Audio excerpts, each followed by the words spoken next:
ఈ క్రైస్తవులకు మేలుకొలుపు ఎందుకంటే, ఒకవేళ మీరు దేవుని వైపు తిరిగా ఉన్న భ్రమలో ఉండి ఒకవేళ మీ సేవకుల వైపు తిరిగిపోయారేమో, ఆ సేవకుడు చెప్పాల్సిన మాట ఏంటి తెలుసా? తన వైపు తిరుగుతున్న ప్రజలకి సేవకుడు చెప్పాల్సిన మాట ఏంటంటే, మేం కూడా మనుషులమే, మాలో గొప్పతనం ఏమీ లేదు, మేము ఎందుకు పనికిరాని వాళ్ళమే, మేము కూడా మీలాంటి మనుషులమే, మీలాంటి మనుషులమే, మీలాంటి మనుషులమే.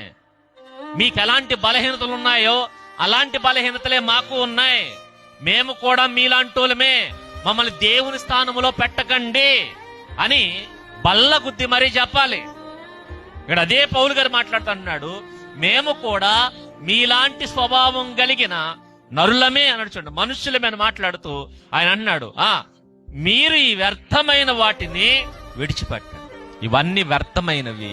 ఈ వ్యర్థమైన వాటిని విడిచిపెట్టి ఆకాశము, భూమిని, సముద్రమును, వాటిలో ఉండు సమస్తమును సృజించిన జీవము గల దేవుని వైపు తిరగాలి అన్నాడు.